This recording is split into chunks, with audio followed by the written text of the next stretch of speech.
Abram stood at the edge of everything he had ever known. Behind him, a life of comfort, familiarity, and safety. Before him, nothing but open wilderness and a promise he could not yet see. And yet, he stepped forward, staff in hand, heart fixed on a God who had simply said Gathis was not a simple man living a simple life. Abram came from Ur, one of the greatest cities of the ancient world. Towering temples, busy markets, walls that made men feel safe. He had built something real in Haran, a household, a life, a future, and God asked him to leave all of it behind.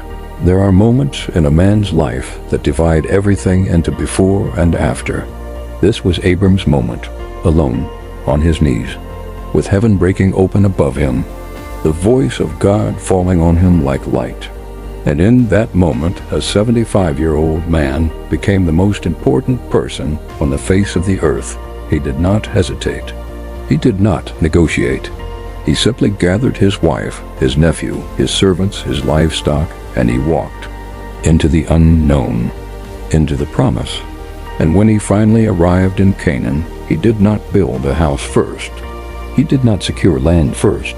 The very first thing Abram did was build an altar, because before anything else, he worshipped this was the land God had chosen. Rolling hills, green valleys, rivers winding through ancient earth. It was not empty land, it was already occupied. But God looked at it and said, "This belongs to your children." And Abram believed him.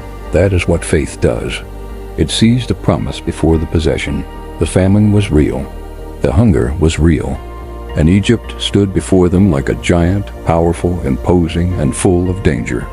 Abram was walking into a world that did not know his God, a world that operated by its own rules. And fear, which had been quietly hiding beneath his faith, was about to rise to the surface. This is the moment that breaks your heart.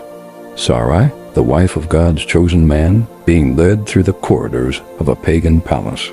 Not because God had abandoned her, but because the man who was supposed to protect her chose fear over faithfulness. It was a failure, a real and painful failure. And yet God was already moving to bring her back. There is something humbling about this scene. Abram, the man God had chosen to bless the entire world, standing before a pagan king with nowhere to hide. No excuse good enough, no way to spin what he had done. And Pharaoh, of all people, was the one speaking truth into his life. Sometimes God uses the most unexpected voices to bring us back to ourselves. God did not stay silent.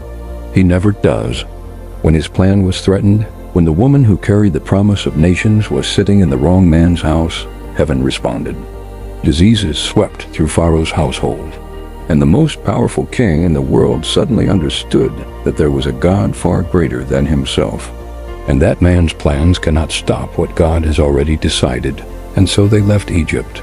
Together, Sarai restored, Abram humbled, both of them walking back into the promise with a deeper understanding of who God was.